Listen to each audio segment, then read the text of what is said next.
Assalamualaikum warahmatullahi wabarakatuh. Sahabat alumni IPB dimanapun Anda berada, kita baru saja melaunching pada hari Sabtu tanggal 18 Februari yang lalu sebuah program prioritas kita, yaitu yang disebut dengan Takados, Tali Kasih untuk para pensiunan dosen dan tendik IPB.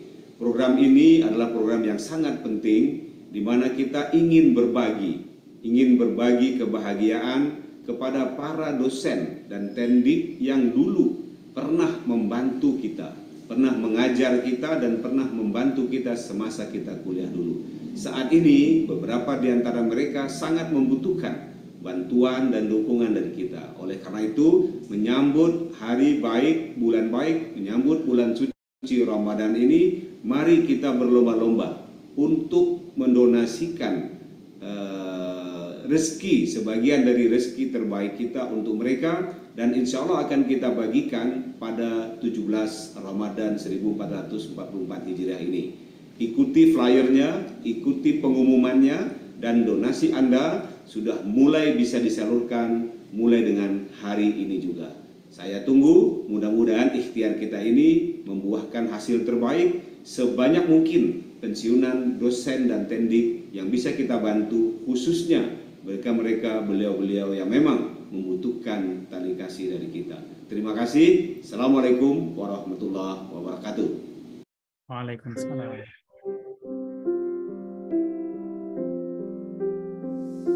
Sepuluh, 20, 30 tahun lalu mereka mungkin menorehkan setitik garis dalam kehidupan perkuliahan kita.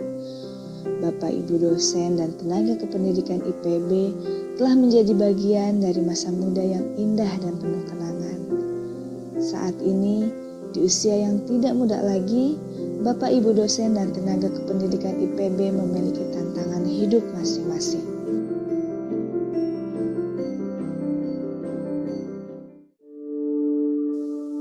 Saat gerimis Rabu pagi pertengahan Maret 2023, tim Takados menyeberangi jembatan gantung di atas Sungai Ciliwung daerah Sempur. Dilanjutkan dengan menyusuri perkampungan padat di bantaran sungai, menemui seorang pensiunan satpam dari Fakultas Peternakan. Assalamualaikum warahmatullahi wabarakatuh. Nama saya Nurianta, pensiun dari bulan Mei 2007. Masuk di Fakultas Peternakan mulai 1979 atau mau masuk ke tahun 80. Waktu itu saya langsung di bawah INMT, Ilmu Nutrisi Makanan Ternak, dan saya kerja di bagian lapangan. Dan saat ini rumah saya tinggal di Kampung Lebakantin, RT 3 RW 6, Kelurahan Sempur. Yang pertama 4 anak, yang kedua 6, jadi semuanya banyak juga. 10 gitu, Bu. Alhamdulillah beliau tidak mengontrak, tapi rumah sederhana tersebut berada di bantaran sungai yang pernah dan rawan longsor. Juga tidak ada surat kepemilikan. Sebelum pandemi, Pak Yayan dan istri menambah pemasukan dengan berjualan jajanan tradisional seperti donat, pisang goreng, dan bakwan di lapangan Sempur. Sayangnya, sudah hampir 3 tahun aktivitas ini terhenti karena pandemi dan regulasi untuk memiliki tempat berjualan di sana yang memberatkan. Dengan terisak, Pak Yayan menceritakan sulitnya kondisi saat ini karena hutang yang masih harus dicicil hingga 4 tahun ke depan, ditambahi lagi jeratan rentenir. Saya terjerat, Bu, dengan hutang rentenir. Sudah 4 tahun. Sisa gaji saya selama pinjam tuh hanya 210.000 sampai sekarang. Selama sekian tahun 210.000. Pak Nurianta adalah salah satu dari sekian banyak pensiunan dosen dan tenaga kependidikan IPB yang masih membutuhkan bantuan. Banyak pensiunan tendik, bahkan dosen yang nestapa hidupnya. Semoga kita bisa memberikan bantuan untuk mereka yang sudah pernah membantu kita saat kuliah di IPB.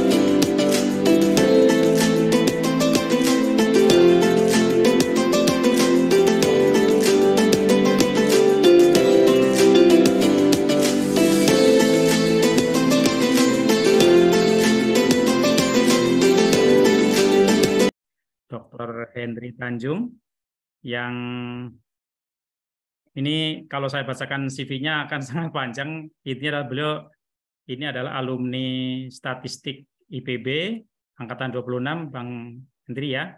Dan Ya, ini betul. beliau memang seorang pembelajar, jadi belum ini belajar S2 saja sampai 3 kali nih. Dan dari statistik kemudian sekarang beliau justru konsen di kajian tentang ekonomi Islam, Bang ya.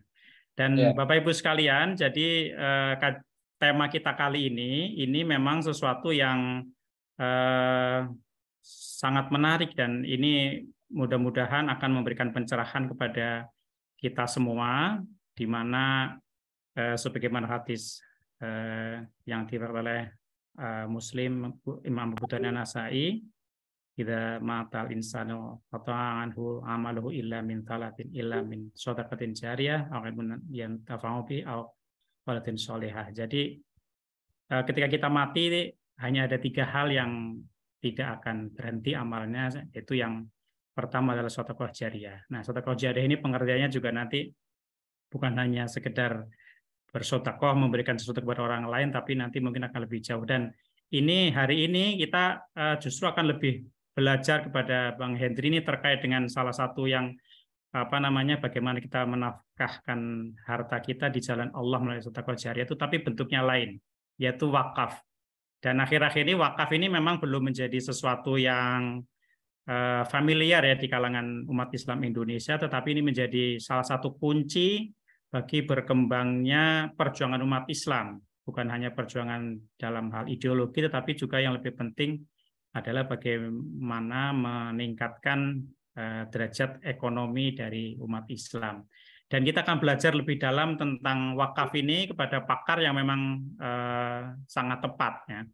Dan inilah salah satu keunggulan dari alumni IPB ini, bukan hanya dalam bidang pertanian, tetapi juga hal-hal lainnya yang memang sangat dipengaruhi umat. Nah, secara ringkas mungkin saya bacakan dari Bang Haji Henry Tanjung PhD ini lahir di Pematang Siantar 30 Mei tahun 71, lulus S1 dari jurusan Statistik MIPA IPB, S2 di Manajemen Akademisi IPB, tapi kemudian juga melanjutkan master di bidang hukum Islam di Universitas Ibnu Khaldun, dan juga master ketiga ini master filosofi Islamic Economic dari International Islamic University di Islamabad, dan juga sekaligus menyelesaikan doktornya di sana. Dan saat ini beliau beraktivitas selain sebagai dai juga menjadi dosen untuk topik-topik terkait dengan ekonomi syariah atau ekonomi Islam di berbagai perguruan tinggi, yaitu di Universitas Ibnu Khaldun, di IPB, dan juga di tempat-tempat lain.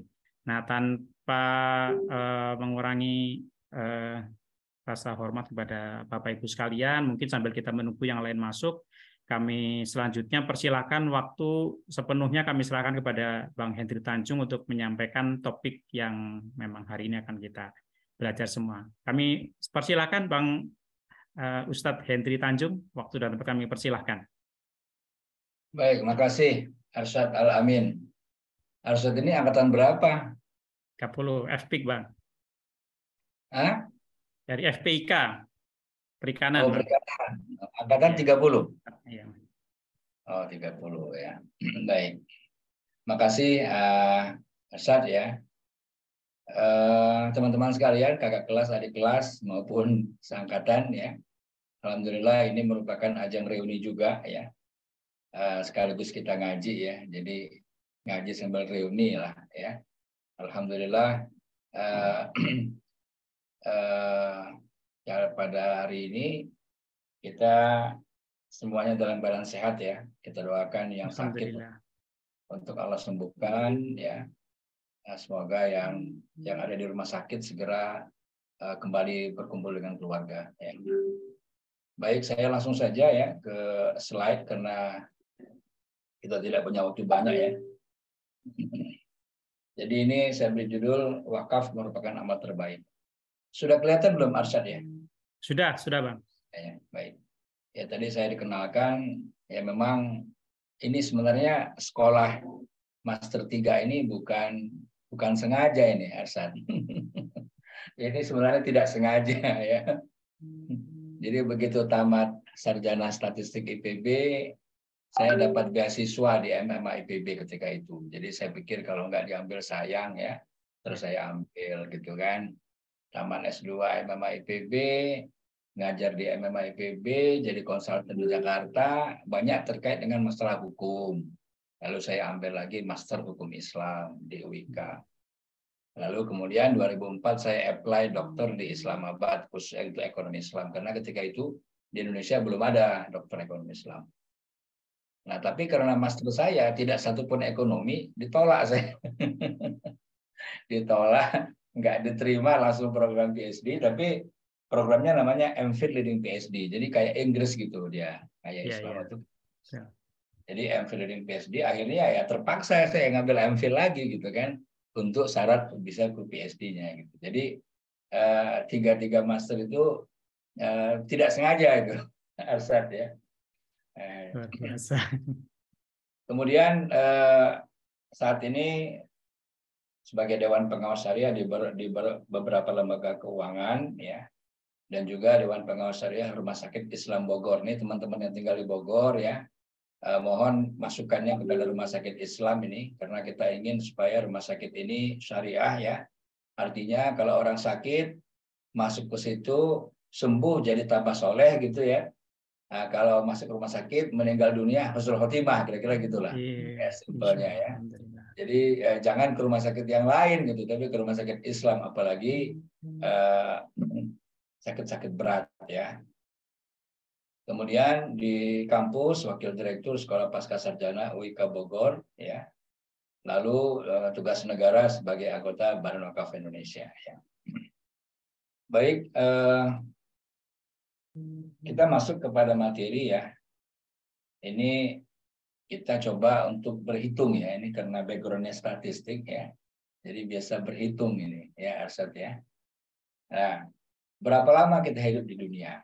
Nah, gitu ya. Jawabannya ada dalam sebuah hadis ini.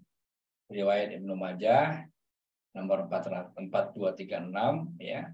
Dan ini hasan sahih ya menurut Syekh Al-Albani.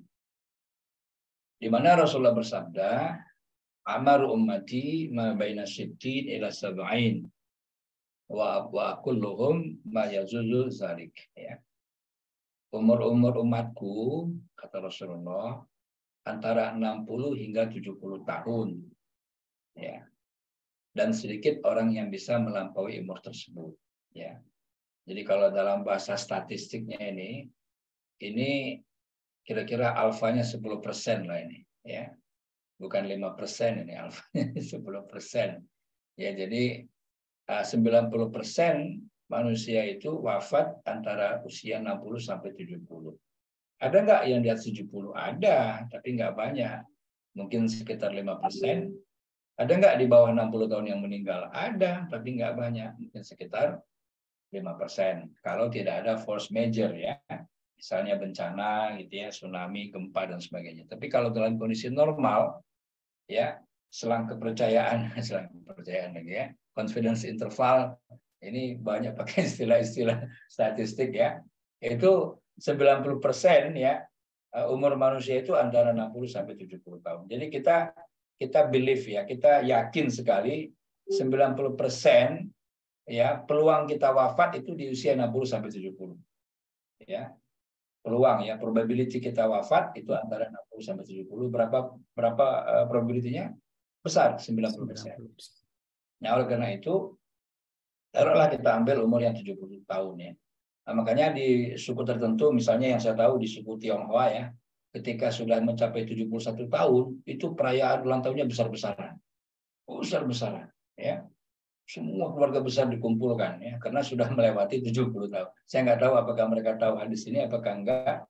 Ya, wallahu a'lam ya. Nah, tapi ada yang ada 70 tahun ada, tapi tidak banyak. Di bawah 60 ada, tapi juga tidak banyak. Ya. Kita pakailah 60, kita pakai 70 tahun ya sebagai ambang maksimal. Lalu pertanyaan berikutnya, berapa lama hidup di akhirat? Nah, ya. Kita coba lagi tadabbur Al-Qur'an ya. Surah Al-Baqarah ayat 39. Di sini Allah berfirman, "A'udzubillahi minasyaitonirrajim. Walladzina kafaru wa kadzdzabu biayatina ulaika ashabun nar hum fiha khalidun." Ya. Adapun orang-orang yang kafir dan mendustakan ayat-ayat kami, ya, ulaika ashabun nar, mereka itulah penghuni neraka. Hum fiha khalidun, dan mereka kekal di dalamnya, ya. Nah, khalidun itu kekal, khalid ya. Makanya ada yang mengatakan buah kekekalan itu buah khuldi karena dari kata-kata khalidun. Ya, hum fiha khalidun. Jadi orang-orang yang masuk neraka itu mereka kekal di dalamnya. Artinya kalau kita kategorikan ya, neraka itu sebagai akhirat atau surga sebagai akhirat, maka akhirat itu hidupnya kekal. Ya, dalam bahasa matematiknya tak hingga. Ya. Tak hingga itu dulu kita waktu di TPB kan belajar ya. Tak hingga itu kan epsilon ya. Nah, dilambangkan dengan epsilon, tak hingga infinite ya. Nah, infinity. Nah, jadi tadi hidup kita di dunia 60 sampai 70 tahun. Hidup kita di akhirat selama-lamanya tidak hingga ya. Lalu saya coba lihat dengan bagaimana juga orang yang masuk surga. Ya, tadi kan orang yang masuk neraka. Nah, sekarang dengan bagaimana orang yang masuk surga. Al-Baqarah 82. Allah berfirman, "A'udzubillahi minasyaitonirrajim. Walladzina amanu wa 'amilus shalihat ulaika ashabul jannah. Hum fiha khalidun." Ya. Dan orang-orang yang beriman serta beramal soleh, mereka itu penghuni surga. Ya, ulaika ashabul jannah. Mereka penghuni surga. Hum fiha khalidun. Mereka juga kekal di dalamnya selama-lamanya. Ya. Jadi oleh karena itulah makanya kita sangat-sangat berharap kita masuk surga. Kenapa? Karena begitu kita masuk surga, kita akan di surga selama-lamanya. Ya, tak hingga. Ya. Kita merasakan kenikmatan yang tak hingga. Ya, jauh dengan neraka, di mana orang yang masuk neraka akan menikmati sisaan yang tak hingga juga. Nauzubillah min dzalik, tsumma nauzubillah min dzalik. Ya, jadi kalau kita lihat ya, surga dan neraka ini adalah representasi akhirat ya. Akhirat itu kan dari akhir ya. Akhir daripada dunia ini ya akhir daripada fase perjalanan hidup kita ya akhirat sebenarnya ya. Kita kan dari mana? Dari alam arwah, kemudian masuk alam rahim, ya ditiupkan ruh ke dalam rahim ibu kita. Lalu kemudian kita keluar di dunia, alam dunia. Dan dunia kita wafat, masuk alam barzakh. Alam barzakh kemudian kita dibangkitkan, masuk alam hisab, ya, mahsyar. Pada mahsyar kita dihisab.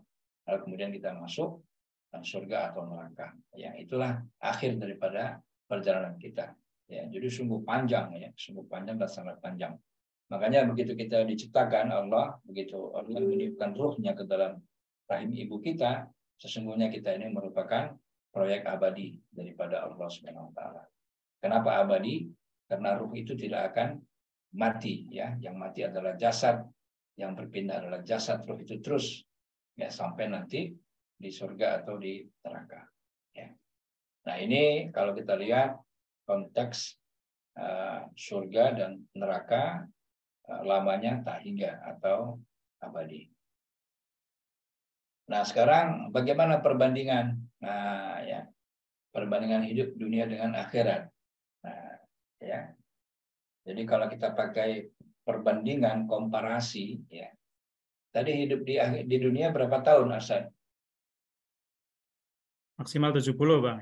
Maksimal 70. Hidup di akhirat berapa tahun? Selamanya, kekal selamanya. Tak hingga, ya. Nah, 70 dibagi tak hingga bisa nggak tuh? Ya. Matematika sederhana ini, matematika TPB ini. Bisa nggak? Masih ingat nggak tuh limit fungsi? Masih ingat nggak? Arsad, masih ingat nggak? Ya, betul, Bang. Nah, 70 bagi tak hingga itu nggak bisa dikerjakan. Ya. Nah, dia mesti pakai pendekatan limit. Ya. Nah, limit X menuju tak hingga 70 per X. Kan gitu ya. Jadi kalau kita mau bandingkan hidup dunia 70 tahun dengan hidup akhirat tak hingga, kita bisa pecahkan dengan konsep limit. Ya. Nah, inilah memang bantuan daripada ilmu pengetahuan, bagaimana kita bisa memahami Al-Quran itu dengan jelas, ya, dan clear gitu ya. Jadi kalau limit 70 per X, X menuju tak hingga, hasilnya berapa? Hasil. Ya.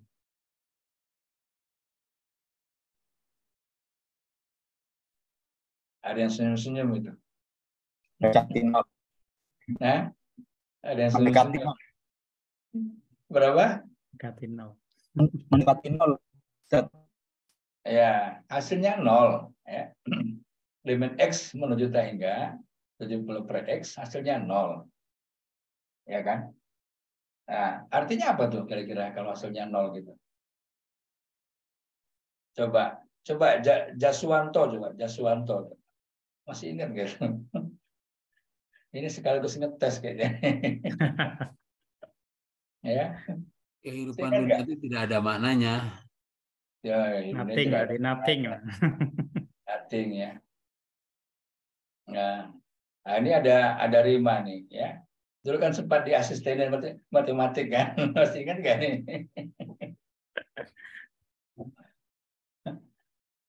Rima masih ingat nggak Rima? Masih mute tuh, masih mute. Nah, masih ingat nggak? Udah lupa. Biasanya kalau sudah selesai TPB udah lupa semua gitu ya. Karena dulu apalagi zaman kita dulu kan tiap Sabtu ujian ya. Aduh ya, tiap Sabtu itu udah pastilah ya penuh kepala kita ya. Nah, jadi kalau kita lihat konteks ini yang artinya 0 ya, perbandingan hidup dunia dibandingkan dengan hidup akhirat hasilnya 0, itu kira-kira maknanya Pak Arsan?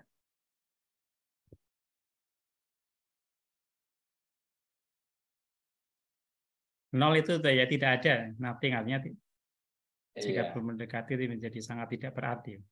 Iya. Kayaknya Arsan nyesalnya jadi moderator saya. Kehormatan, Bang. Ditanya-tanya terus ini ya. Iya, jadi kehidupan dunia ini jika kita bandingkan dengan kehidupan akhirat itu nggak ada apa-apanya gitu. 0 gitu. Ya. Mendekati 0 lah kira-kira, kalau nggak 0 ya mendekati 0 lah. Ya, oke, kita hidup di dunia, kita bekerja ya. Kita punya keluarga ya. Oke, kita merasakan kenikmatan, tapi nggak lama. Nggak lama. Paling 60-70 tahun saja gitu. Ya, bahkan yang seangkatan saya nih, angkatan 26 itu udah beberapa orang wafat. Ya. Angkatan 26 itu angkatan 9 mungkin ada nggak di sini angkatan 9 ya? Berada di Papua ya. Itu dulu teman sekamar ya, teman satu SMA gitu ya. Wafat 2 tahun yang lalu ya. Jadi angkatan 26 ya. nggak tahu angkatan 27 udah mulai ada yang wafat belum ya? Ya. Tapi 26 udah beberapa orang yang wafat. Padahal kalau kita lihat umur kan baru sekitar kalau angkatan 26 itu kan umurnya baru sekitar 38 gitu kan. Betul ya Arsad ya? Iya. Jadi kalau kita lihat ini ya, ini kita tidak usah menghitung yang rumit-rumit ya. Komparasi aja gitu.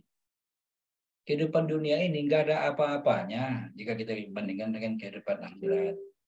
Kenikmatan dunia ini sebentar sekali jika dibandingkan dengan kehidupan akhirat. Penderitaan dunia ini sebentar sekali jika dibandingkan dengan penderitaan akhirat.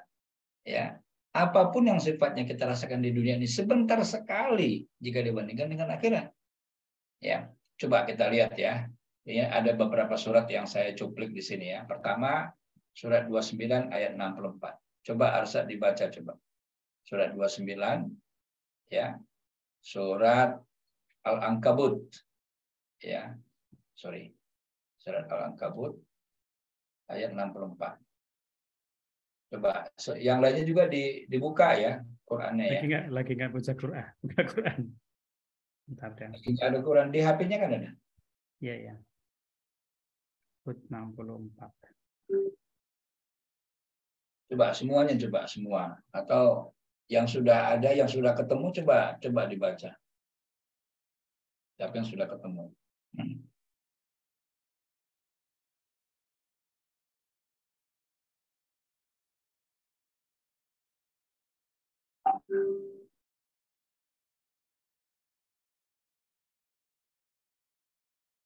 Ini ada Teh Onen ini, Teh Onen nih. Teh Onen baca Teh Onen. Hadir. Surat apa, Ustaz? Al-Ankabut. Al-Ankabut. Surat 29 ayat 64. Halaman deh, lama nih. Oh ya, oke. Ayat 64. A'udzu billahi minasyaitonir rajim.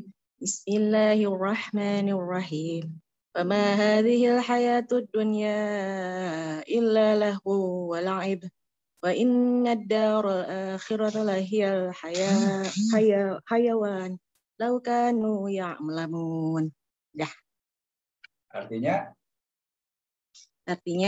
dan kehidupan dunia ini hanya senda gurau dan permainan.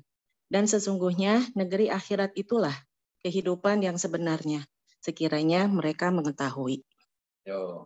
Dalam ayat ini Allah mengatakan kehidupan akhirat itulah yang sebenarnya kehidupan.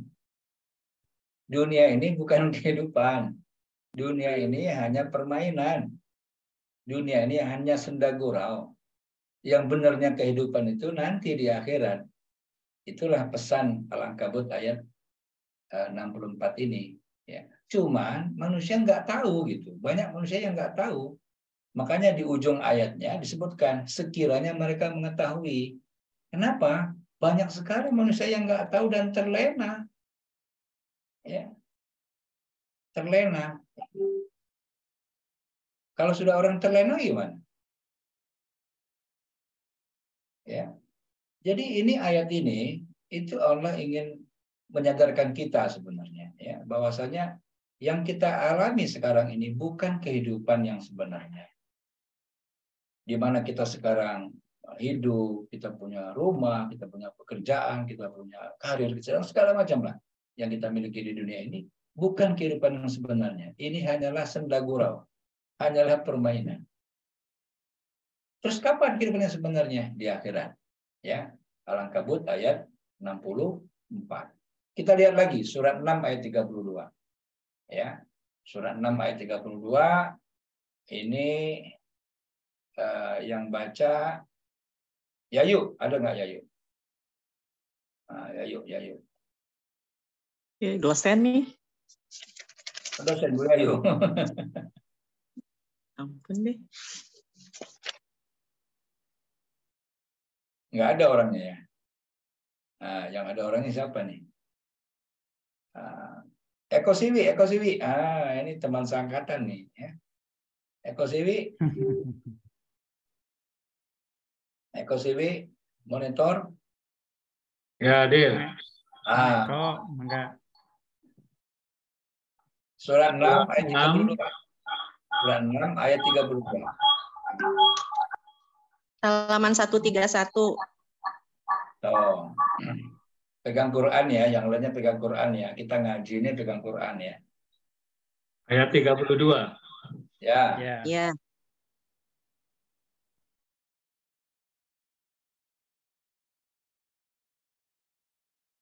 Panjang ini. Enggak. Surat Al-An'am. Al-An'am. Wa ma hayatud dunya. Oh, ini Al-Maidah ini. Al-An'am. Al-An'am. Surat 6. Ya.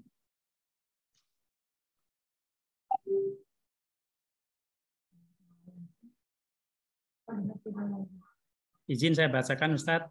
Ya, silakan.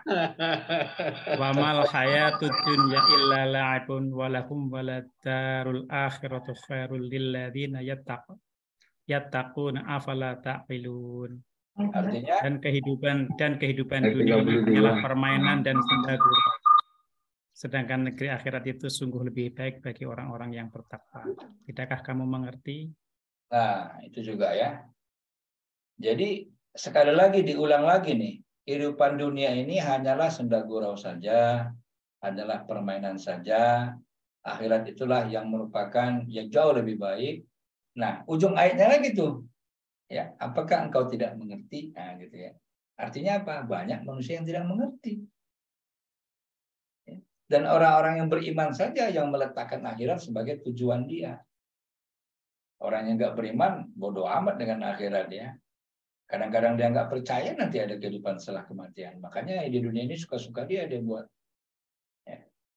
Nah, yang ketiga kita lihat ya surat Ar-Ra'd, surat 13 ayat 26. Ya, 13 ayat 26. Abi Erik, mohon Abi Erik.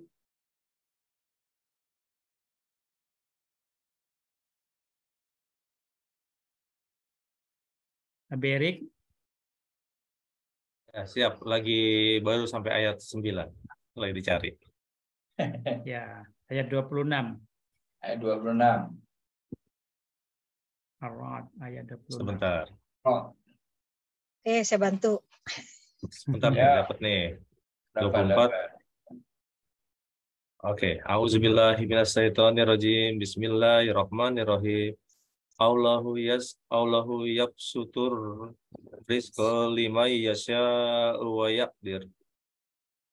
Wa farihu bil hayatid dunya wa mal hayatud dunya fil akhirati illa mata.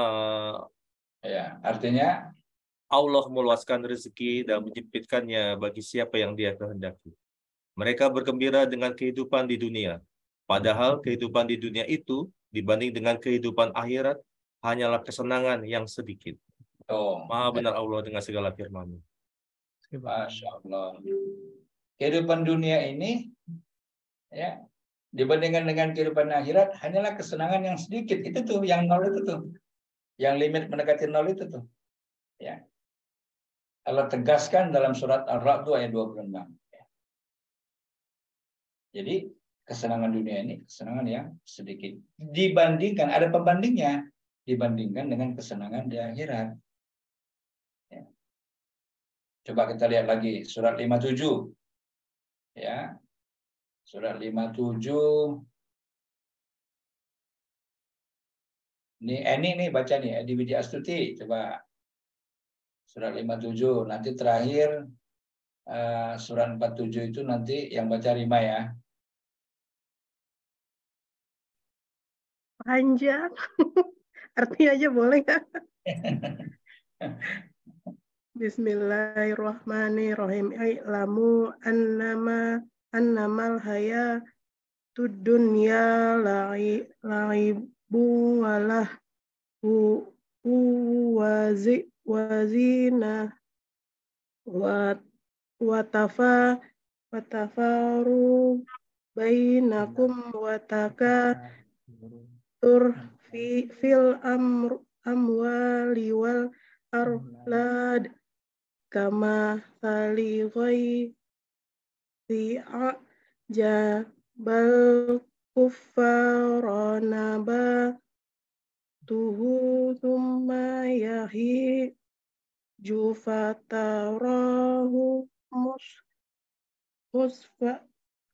musfarrahu thumma yakunu hutama wa fil akhirati adzabun syadidu wa maghfiratun minallahi wa ridwan wa mal hayatud dunya illa mataul ghurur.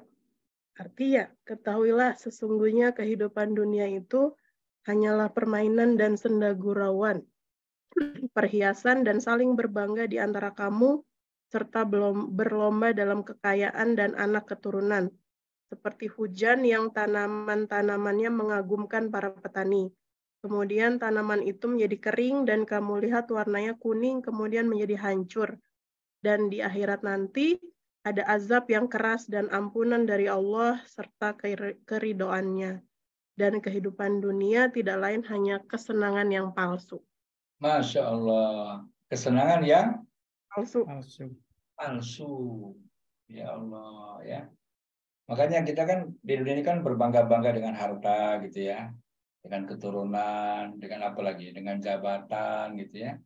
Padahal Allah bilang itu semuanya palsu saja itu kesenangan itu.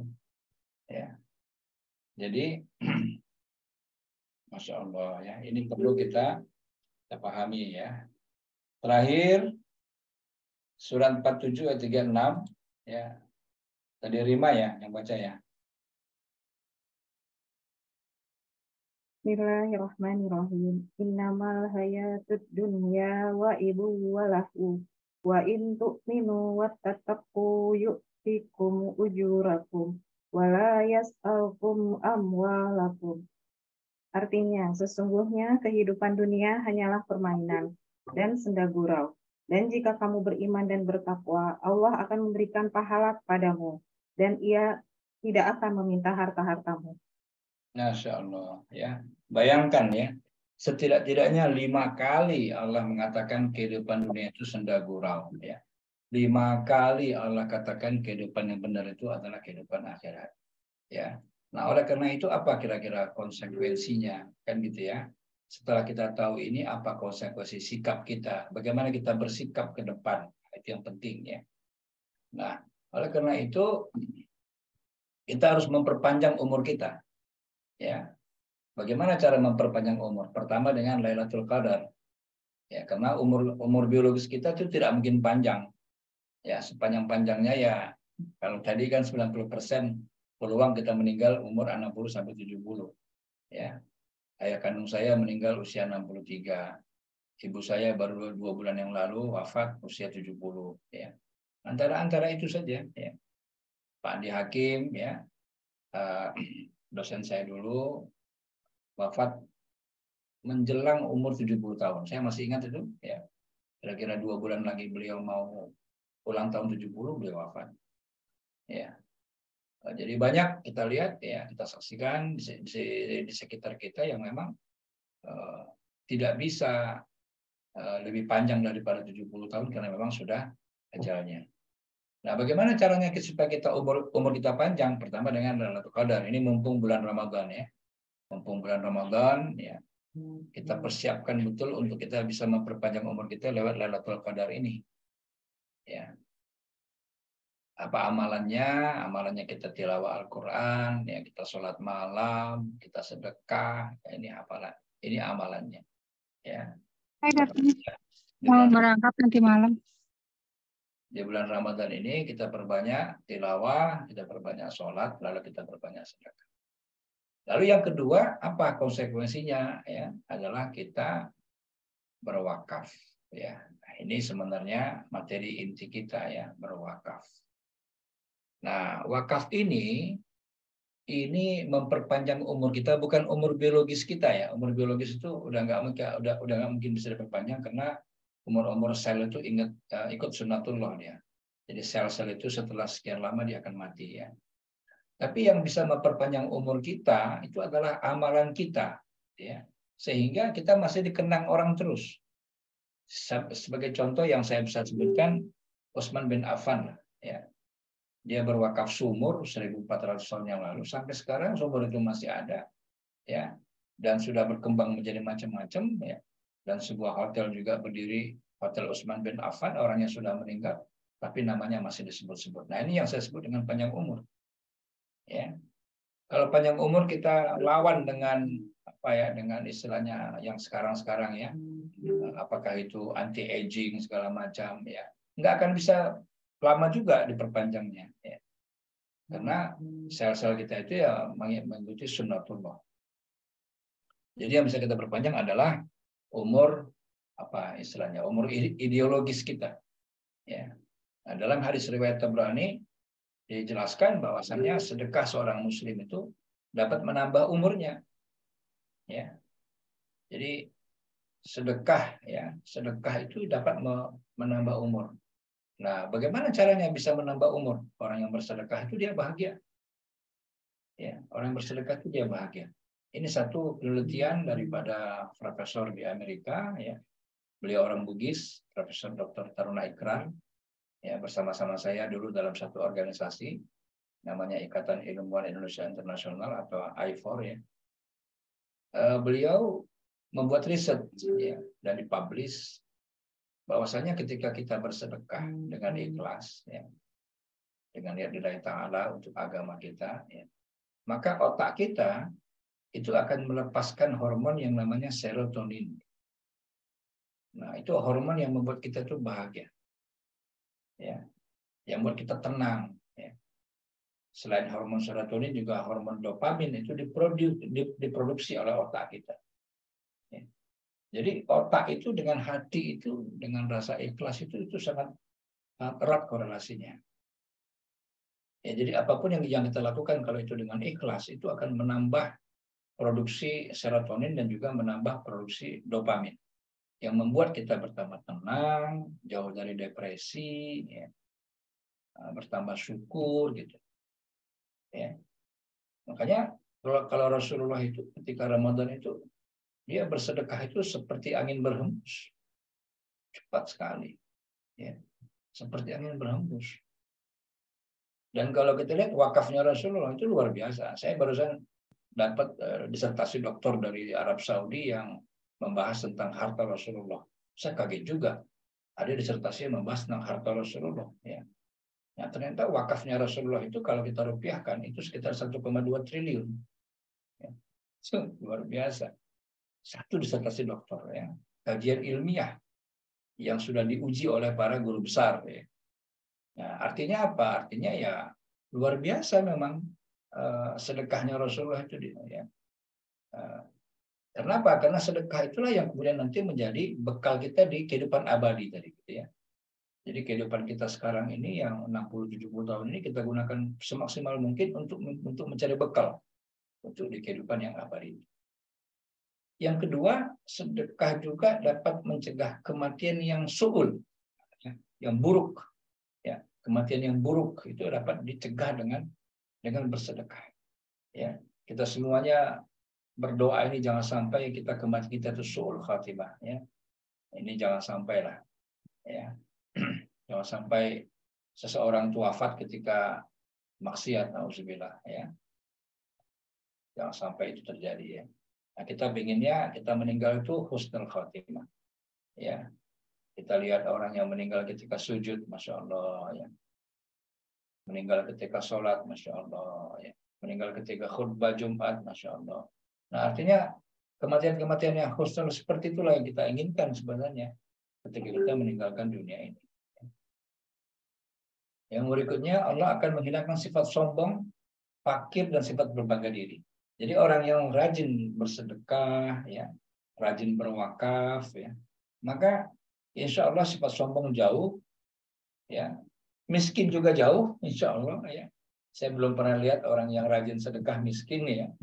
Nah, kemudian sifat ujub juga jauh. Sifat berbangga-bangga kan ujub ya, ujub. Ya, berbangga-bangga diri itu ujub banget. Itu juga jauh. Ya, bagi orang yang rajin bersedekah. Ya. Nah, lalu kita lihat lagi misalnya daripada hadis riwayat Muslim ya. An Abi Hurairah anna Rasulullah sallallahu alaihi wasallam qala idza mata ibnu Adam in qata'a amalahu illa min salas.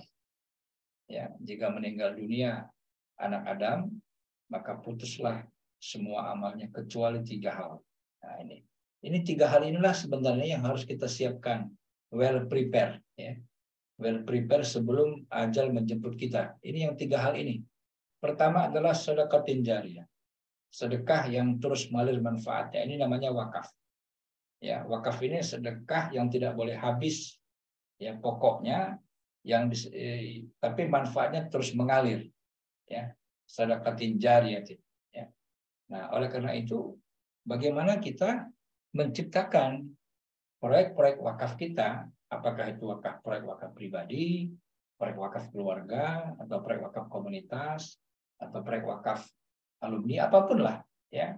Nah, kita ciptakan proyek-proyek wakaf itu sehingga membuat nama kita itu abadi, jadi kita pun nanti sudah meninggal masih dikenang orang sebagai orang yang berwakaf, bukan secara fisik kita panjang umur, tetapi secara ideologis kita panjang umur. Ya. Nah, jadi oleh karena itu kita siapkan wakaf kita. Ya, karena ini amal yang terbaik. Amal yang panjang ya. Nah, jadi kalau tadi 5 ayat tadi menjelaskan kehidupan dunia ini adalah senda gurau saja, hanyalah permainan saja. Yang kita siapkan permainan ini untuk menyiapkan yang 3 hal ini. Ya, pertama sedekatin jariyah. Yang kedua, aw ilmin yuntafa'u bi. Ilmu yang bermanfaat, ilmu yang diamalkan. Nah, ya, jadi yang punya ilmu jangan ragu-ragu. Ya, manfaatkan, sebarkan, ya. Ya, alhamdulillah ini Abi Erik memberikan ilmunya kepada anak saya nih. Makasih ya Abi Erik ya. Alhamdulillah, ya. Kalau kita punya ilmu, sebarkan, ajarkan orang. Ya. Kenapa? Apabila orang yang mendapatkan ilmu itu mengamalkannya, kita juga dapat kecipratan pahalanya soalnya. Ya. Terus menerus begitu. Dia juga nanti mengajarkan orang lain, orang itu berpahala, kita juga dapat pahala. Jadi kayak MLM gitu ya. Jadi amal jariah kan begitu, kayak MLM ya. Ada downline, ada upline, terus mengalir pahalanya gitu ya. Begitupun dengan dosa jariah, makanya jangan sekali-sekali mengajarin orang berbuat dosa.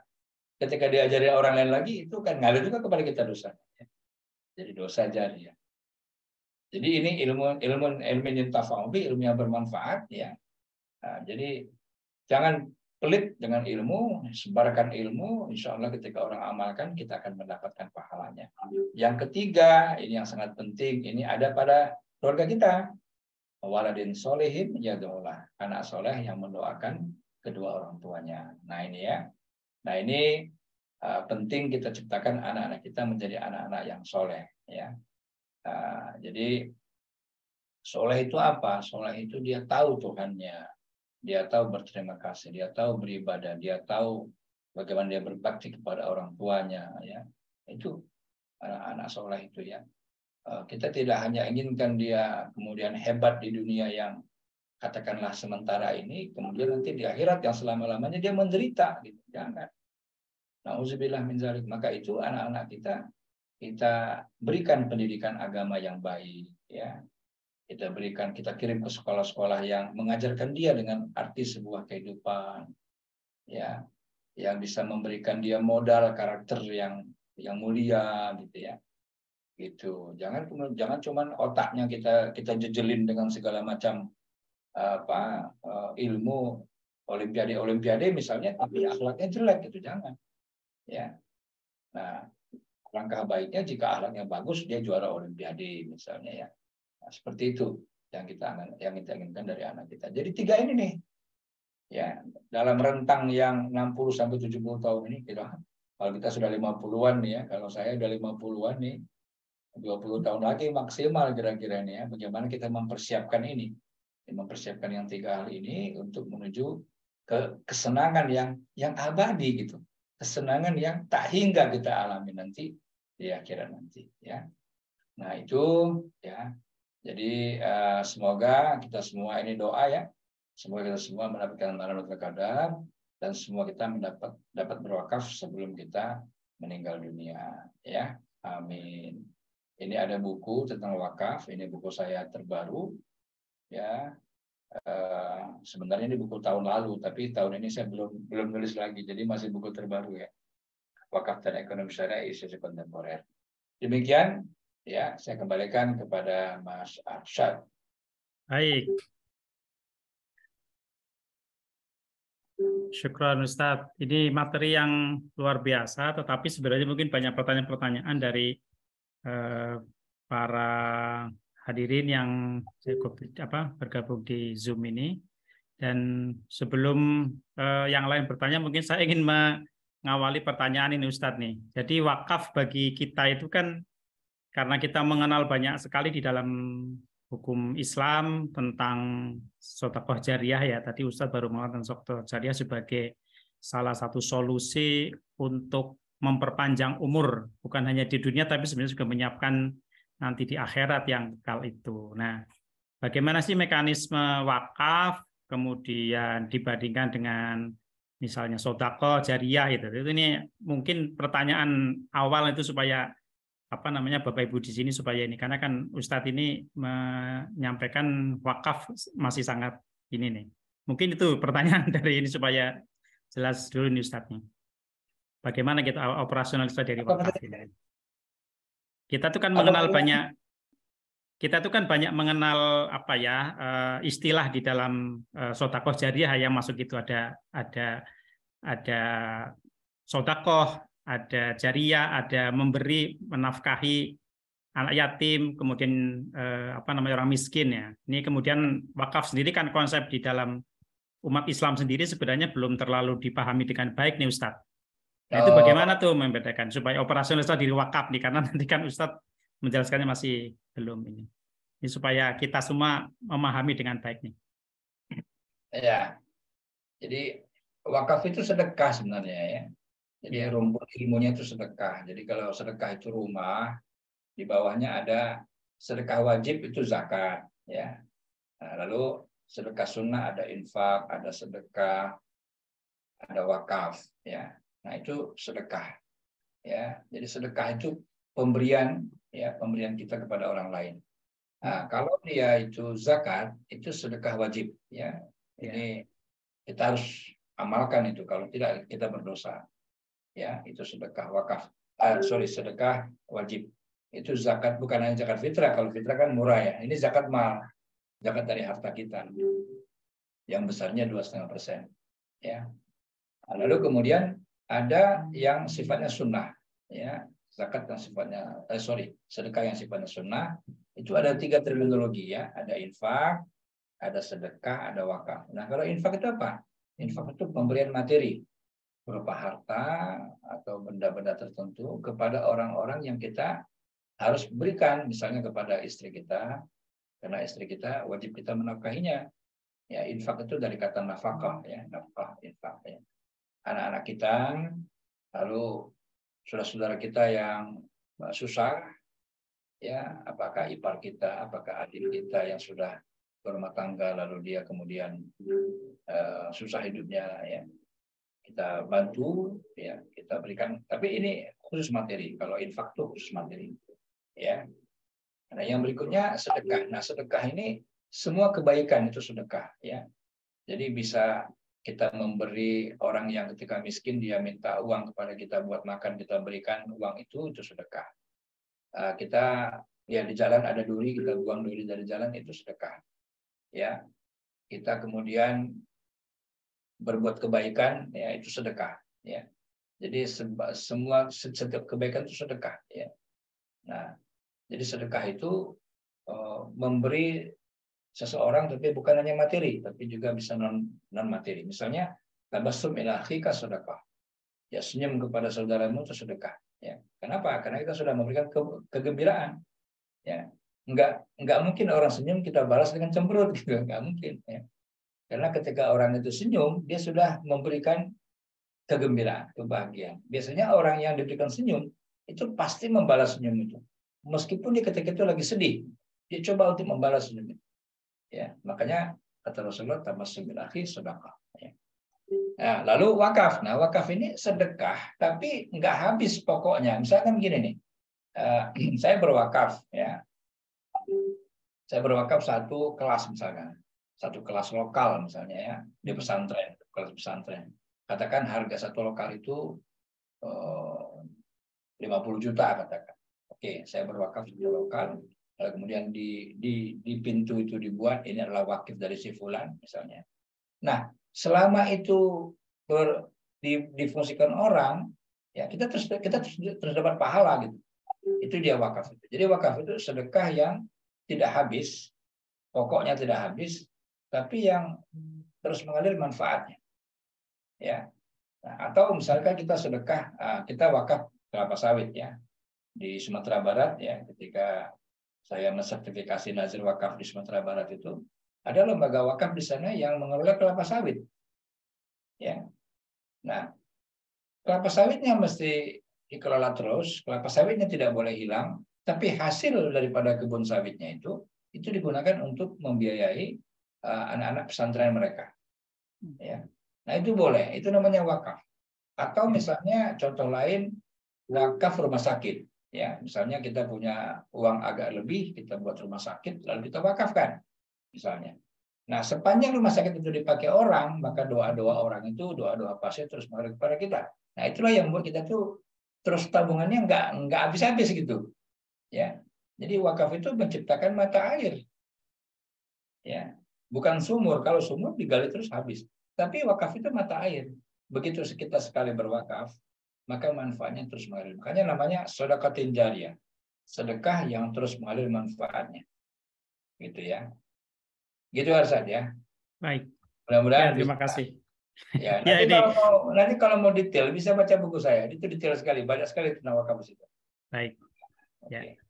Oke, sementara di hold dulu pertanyaan-pertanyaan dari Akang Teteh semua. Ini sebagai bentuk nyata dari sedekah jariyah yang diinisiasi oleh Himpunan Alumni IPB. Ini kita akan lihat dulu program Himpunan Alumni berikut ini, yaitu program yang namanya Takados, jadi tali kasih untuk pensiunan dosen dan tenaga pendidikan IPB. Yang banyak sekali setelah pensiun, setelah tidak lagi aktif, banyak saudara-saudara kita, senior-senior kita yang kehidupan sosial ekonominya terutama itu cukup memprihatinkan dan membutuhkan uluran dari kita semua. Dan kita membutuhkan dana yang paling minimal 300 juta yang akan kita berikan kepada para pensiunan dosen dan tenaga pendidikan IPB yang tersebar di semua unit, jadi semua fakultas dan juga semua unit IPB yang itu sudah diseleksi berdasarkan verifikasi dari kerjasama juga dengan Persatuan Pensiunan IPB, dan hari ini alhamdulillah sudah terkumpul cukup banyak, kita 71.950.000, dan masih cukup banyak kesempatan pada Bapak Ibu sekalian untuk bisa membuka atau memperpanjang umur, terutama khususnya untuk di akhirat ya. Jadi di dunia nanti misalnya 70 meninggal, ada kesempatan untuk memperpanjang umur di akhirat nanti melalui donasi di program Takados ini. Dan sudah ada di layar Akak Tere semua, dikirim kepada rekening di Himpunan Alumni IPB. Dan jangan lupa ketika mentransfer di akhirnya dituliskan 044 sebagai kode untuk kegiatan Takados ini. Demikian. Dan kita lanjutkan, sudah cukup banyak pertanyaan ini Ustadz, kepada Ustadz ini terkait dengan wakaf. Jadi tadi memang ini pertanyaan tadi saya awal untuk mengawali pertanyaan supaya jelas posisinya. Ini lagi disambung nih. Sekarang ada juga wakaf bukan hanya berupa benda ya seperti tanah, tapi juga uang nih Ustadz. Ini gimana tuh wakaf uang? Ya, jadi wakaf uang itu memang dipraktekkan oleh para sahabat dulu dengan wakaf dinar ya, dinar dan dirham. Karena ketika itu dinar dan dirham itu berfungsi sebagai uang. Nah memang Di zaman Rasul tidak ada itu wakaf uang itu. Ya, itu adanya pada abad kedua Hijrah, ya, oleh ulama abad pertengahan, itu kemudian dikenalkan yang namanya wakaf uang. Nah, lalu dari abad kedua itu kemudian terus dipraktikkan wakaf uang sampai sekarang. Yang paling hebat dalam mengelola wakaf uang itu yang pernah terjadi itu adalah Turki pada abad ke-15 sampai abad ke-18. Jadi 300 tahun bertahan wakaf uang. Ya, itu ketika itu ibu kotanya di kota Bursa, ya. Sorry, bukan ibu kota. Wakaf uang yang paling hebat itu adanya di kota Bursa, 3 jam dari Istanbul, ya. Alhamdulillah saya dengan istri sudah ke sana, ya. Dan kita sudah menikmati kopi di kota Bursa itu, ya. Dan insya Allah lah kita berniat, ya, keluarga kita harus punya proyek wakaf, ya, sebelum kita meninggal dunia. Jadi wakaf uang itu adalah sebenarnya wakaf produktif awalnya. Wakaf di mana uang itu dibuat untuk badan usaha, lalu usaha itu menguntungkan, untungnya yang disedekahkan. Itu awalnya. Ya. Nah, kemudian berkembang terus sampai sekarang, dan Indonesia itu menganut paham membolehkan wakaf uang dengan fatwa Majelis Ulama Indonesia tanggal 11 Mei tahun 2002. Jadi sebelum Undang-Undang Wakaf itu terbit, ya, Undang-Undang Wakaf itu terbitnya tahun 2004. Ya, sebelum Undang-Undang Wakaf terbit, fatwa tentang bolehnya wakaf uang itu sudah keluar oleh Majelis Ulama tahun 2002. Ya, jadi perdebatan tentang boleh atau tidak wakaf uang itu seharusnya sudah berhenti tahun 2002, ya, karena sudah keluar fatwanya. Ya. Nah, sekarang bagaimana caranya kita untuk membuat maksimalisasi wakaf uang ini? Ya. Nah, alhamdulillah ini IPB sudah melaksanakan, ya, karena saya di BWI dan ini bagian divisi saya ini pengelolaan harta wakaf ini. Alhamdulillah IPB itu sudah berwakaf 200 miliar lewat wakaf uang, di mana nanti uang ini akan diinvestasikan ke sukuk, lalu kupon sukuk itu akan digunakan untuk beasiswa mahasiswa IPB yang miskin. Ya. Nah, jadi ini luar biasa, ya. Terima kasih kepada IPB, kepada Pak Rektor dan jajarannya yang sudah mempercayakan BWI untuk mengelola wakaf uangnya sebesar 200 miliar. Ya. Dan ini bukan yang pertama, ya. Yang pertama itu ITS 50 miliar, ya. Lalu kemudian kemarin IPB, ya. Nanti akan ada lagi kampus-kampus lain yang akan meniru, ya, bagaimana kita berinvestasi uang kita, uangnya itu abadi, lalu tetap abadi, dan hasil investasinya itu kita gunakan untuk membantu mahasiswa-mahasiswa kita yang miskin ataupun yang kekurangan. Gitu tentang wakaf uang. Baik, ini tadi pertanyaan dari Uni Meti, ya, terkait dengan uang jelas saya pikir. Tapi pertanyaan wakaf uang?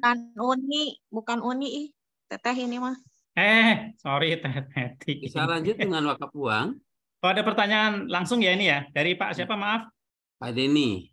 Pak Denny, ya, silakan langsung Ustadz, ya, ini Pak Denny melanjutkan tentang masalah wakaf uang. Silakan. Assalamualaikum warahmatullahi wabarakatuh, Ustadz. Mohon sisi penjelasan terkait dengan wakaf uang. Ya, Ustadz, ya. Kaulah IPB sekarang menginvestasikan atau mewakafkan uang 200 miliar, ya, Ustadz. Seperti itu. Di tahun 2020 misalkan gitu. Maka tahun 2030, ya, mungkin saat ini 200 miliar itu kira-kira kalau 200 miliar itu mungkin kalau ke setara emas, kalau emas itu 1 gram adalah 1 juta, maka 200 miliar mungkin 200 kilo emas murni, ya, Ustaz, ya. Seperti itu. Kalau 10 tahun yang akan datang, diprediksi harga emas itu 1.500. 1.500.000 per gram. Atau 20 tahun yang akan datang mungkin 22 juta per gram. Maka kemungkinan harganya itu setara dengan kalau kita kekalkan wakaf di rupiahnya, maka itu kekalnya itu mungkin setara dengan angka 100 kilo. 100 kilo emas. 100 kilo emas. Nah, kalau dulu dengan dirham dan dinar, ya kalau kita pun sebenarnya kan bukan menurut mengacu kepada sunnah Rasul, tapi ittiba alal ulama seperti itu. Nah, Ustadz, bagaimana kita bisa menyesuaikan uang rupiah ini untuk bisa kita setara dengan kalau kita mengacu kepada dinar dan dirham? Betul. Kekekalannya di mana? Itu. Karena boleh saja mungkin sekarang harga kerupuk aja waktu saya SD itu 5 rupiah itu Ustadz bisa 5 keping kerupuk. Sekarang kerupuk ini di warung warteg sudah 1.000 minimal dan bahkan 2.000. Nah, itu bagaimana Ustadz kita mengekalkan itu? Itu yang pertama.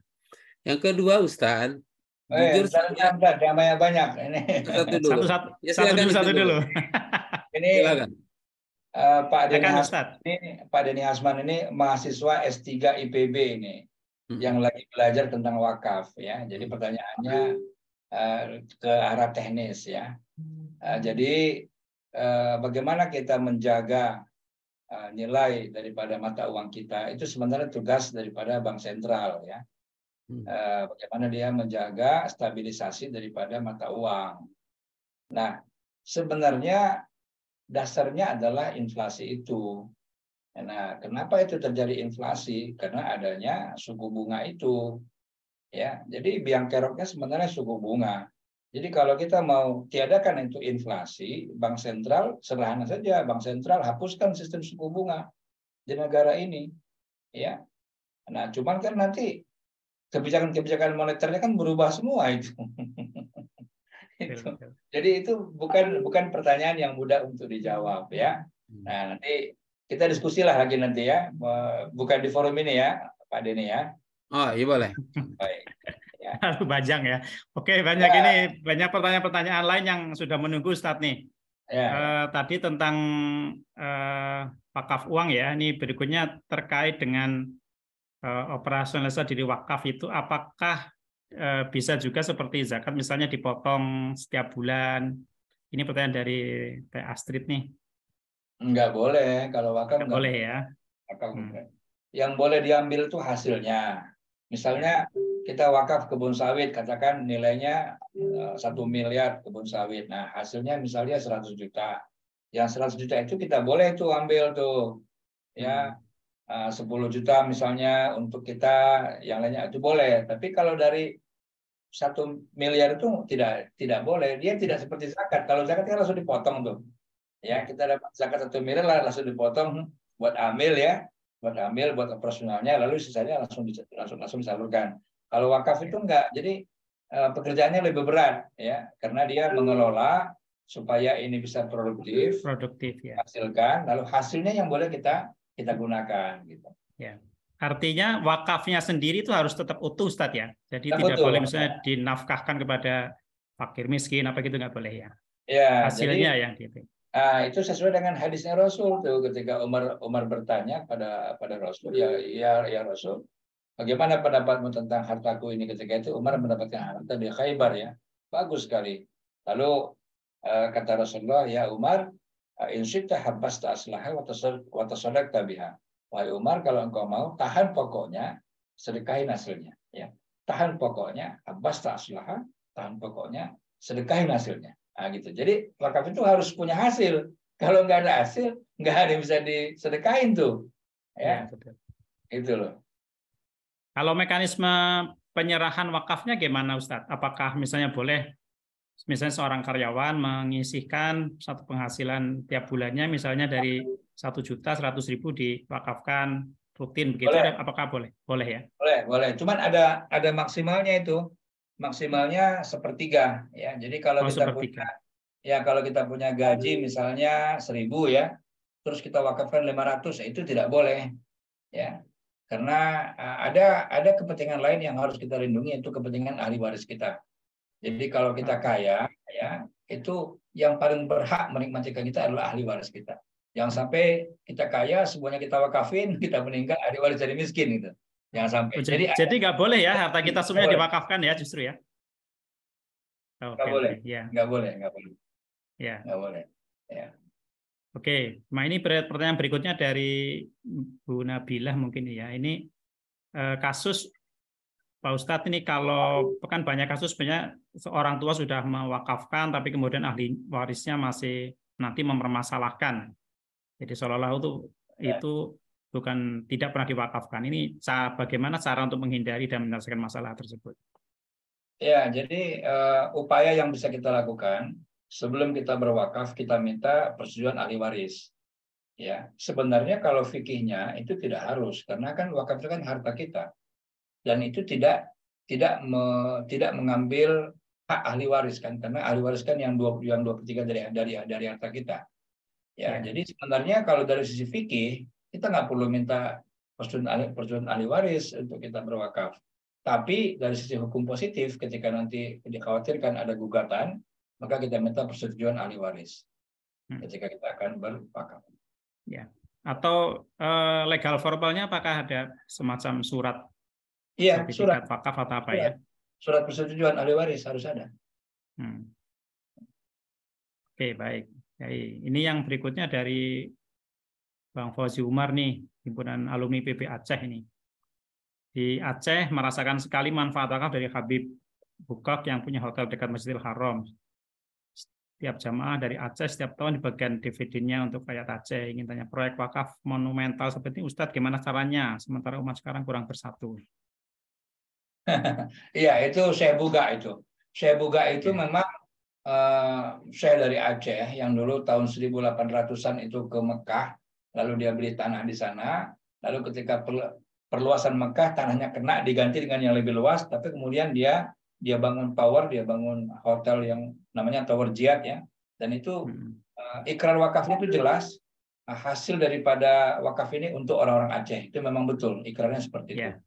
Ya, makanya sekarang setiap jamaah haji Aceh itu dapat kurang lebih 1.500 real. Dan bukan hanya itu, ya biaya penginapan jamaah haji yang Aceh itu dibayarkan lagi dari hasil wakaf itu kepada Pemda Aceh. Jadi memang luar biasa ya. Inilah wakaf itu. Jadi Syekh Buga sudah meninggal mungkin ratus tahun yang lalu, tapi pahalanya terus mengalir. Nah, itulah yang membuat kita sangat bersemangat sebenarnya dalam berwakaf. Saya pikir kalau kita rasional kita harus berwakaf ya. Jadi orang yang tidak berwakaf itu orang yang tidak rasional. Itu kalau menurut saya. Ya. Baik, ini pertanyaan berikutnya nih dari Bu Rasmita Adelina. Ini saya pikir yang tadi sih sangat panjang nih penjelasannya karena terkait dengan jenis-jenis pelaksanaan wakaf ini mungkin di bukunya Ustadz aja ya, baca itu sudah lengkap ya. Karena waktunya yang pendek ini. Ya. Ini yang berikutnya nih Bu Rasmita nanti bisa mengakses ke bukunya Ustadz Hendri Tanjung aja tuh sudah lengkap di situ tentang wakaf. Ini dari Kang Dudi nih ada pertanyaan nih tentang pengalihan fungsi. Misalnya tadinya wakaf rumah sakit tapi kemudian karena mungkin hasilnya tidak maksimal atau bahkan mungkin bermasalah, itu dirubah menjadi sesuatu yang lebih produktif itu Ustadz. Bisa jadi kampus yang bisa memberi manfaat lebih. Apakah boleh atau bagaimana hukumnya? Boleh, tapi ada SOP-nya itu ya. SOP-nya, nazirnya mengirim surat ke BWI. Kalau di atas 2 hektar dia ke BWI pusat, ya nanti paling ke meja saya itu ya.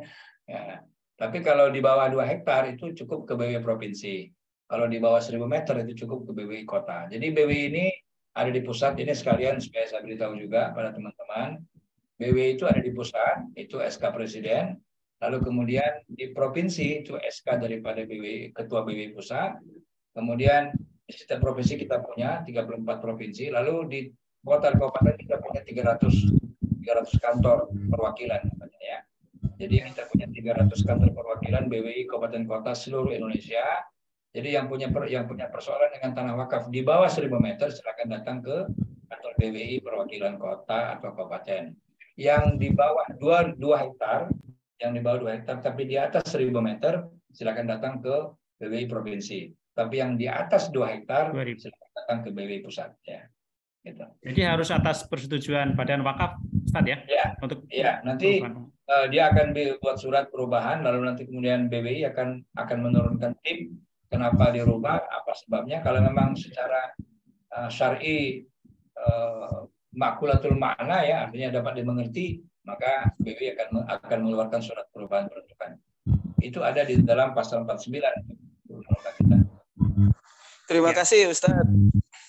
Oke, ini masih pertanyaan harus saya bacakan lagi. Ustadz, apakah jika wakaf yang dikelola itu disalahgunakan atau melenceng? Yang tadinya misalnya harusnya untuk pemanfaatan umat, tapi menjadi misalnya maksiat. Ini siapa yang mendapatkan dosa nih? Iya, dosanya pasti nazir ya, pasti pengelola. Nazir ya. Nah, kalau pemberi wakafnya dia tetap mendapatkan ini tetap pahala, tetap. Cuman niatnya ya. Cuman ada sanksi hukum positifnya itu. Itu dalam pasal 67 itu akan dipidana 3 tahun itu. Nazirnya, Ustadz ya, nazirnya, ya. Oke, jelas saya pikir. Ini dari Kang Akri, Kang Musbaki Ahmad ada pertanyaan, apakah wakaf hanya boleh atas nama perorangan atau bisa juga atas nama lembaga, misalnya perusahaan atau yayasan? Boleh perorangan, boleh lembaga. Oh, boleh ya.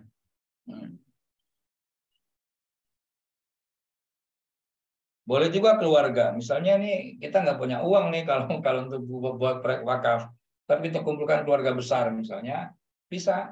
Jadi nanti wakafnya keluarga besar kita.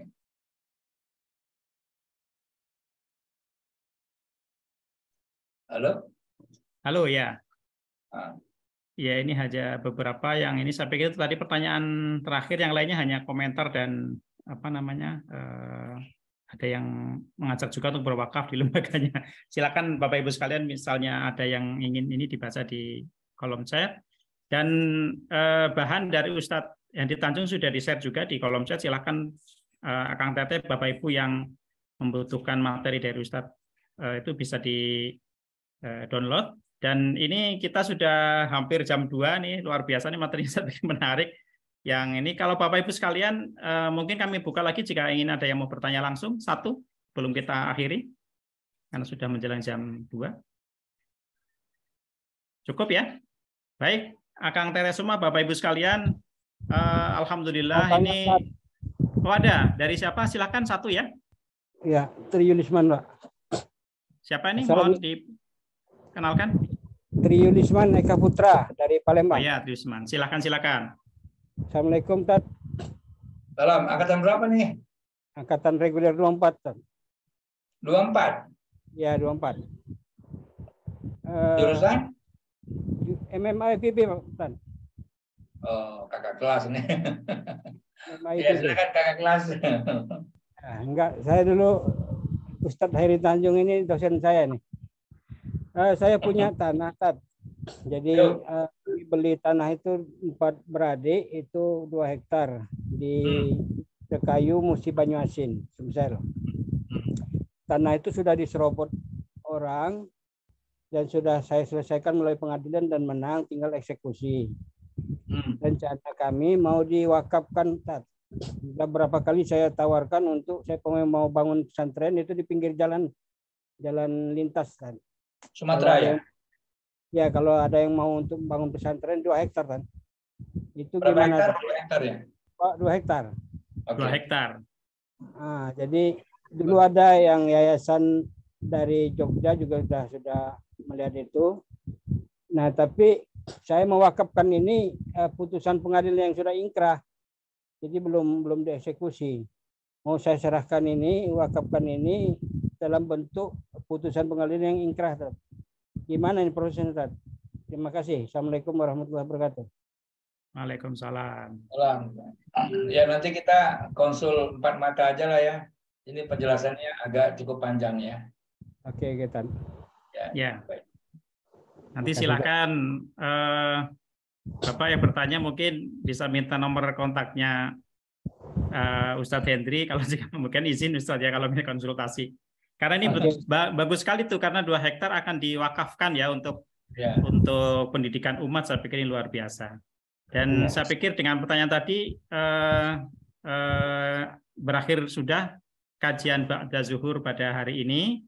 yang luar biasa. Kami mengucapkan jazakallah khair Ustadz Hendri atas ilmunya. Ini banyak sekali yang menanyakan hal-hal yang sifatnya teknis tapi karena Ustadz Hendri sudah menipunya buku yang lebih ini, silahkan mungkin bisa diakses di bukunya Ustadz untuk menjelaskan tentang terkait dengan teknis pelaksanaan.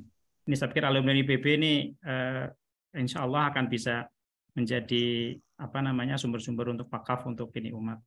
Dan atas materinya dan juga ilmunya, mudah-mudahan ilmu ini menjadi salah satu upaya ataupun jalan untuk memperpanjang umur Ustadz Hendri Tanjung di akhirat nanti. Ini ilmu yang bermanfaat. Oh ya, dan gini, baiklah. sebentar Arsyad ya. Ya, silakan Ustadz. Saya punya website juga, website henrytanjung.com ya. Nah, di situ banyak sekali video-video tentang wakaf. Mungkin silakan bagi teman-teman yang ingin lebih tahu, silakan kunjungi websitenya ya. henrytanjung.com Ustadz ya? Ya, betul. Ya, langsung aja www ya, henrytanjung.com ya. Sambung henrytanjung.com ya. Itu aja sekali supaya teman-teman kalau ingin dapatin informasi tentang wakaf bisa lebih jelas di situ gitu maksudnya. Ada tulisan, ada video, liputan dan sebagainya. Ya. Baik, oke, terima kasih itu sebagai penutup sekaligus Akang Teteh, Bapak Ibu sekalian yang ingin mengetahui lebih jauh tentang mekanisme terkait dengan wakaf, tentang hukum-hukum wakaf, mungkin dapat mengakses websitenya Ustadz Hendri Tanjung di www.henrytanjung.com. Silakan dari kami atas nama moderator saya Arsyad Alamin. Mohon maaf apabila di dalam fasilitasi memoderati Bapak Ibu sekalian banyak kekurangan. Mari kita akhiri kajian Ba'da Zuhrita dengan doa penutup majelis. Subhanakallahumma bihamdika asyhadu an la ilaha illa anta astaghfiruka wa atubu ilaik. Wabillahi taufiq wal hidayah. Wassalamualaikum warahmatullahi wabarakatuh. Terima kasih Bapak Ibu semua. Bang Arsyad itu yang pemenang door prize. Oh iya, bentar. Ini jadi kita setiap hari kita selama 17 hari kita akan melaksanakan kajian Ba'da Zuhur, dan setiap kajian Ba'da Zuhur itu akan ada panitia menyediakan door prize ya. Dan untuk kali ini pemenang dari door prize kita adalah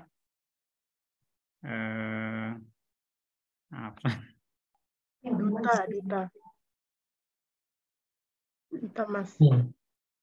Pak Duta ya, Kang Duta ya. Silakan Kang Duta menghubungi nomor panitia yang sudah ada di kami share ya di ini. Betul. Ya, Kang Duta silakan menghubungi panitia yang ada melalui WA yang ada di layar ini. Dan selanjutnya kami undang juga Akang Teteh semua Bapak Ibu untuk secara istiqomah terus mengikuti kajian Ba'da Zuhur kita. Untuk besok masih akan terus ada sampai tanggal 17 Ramadan.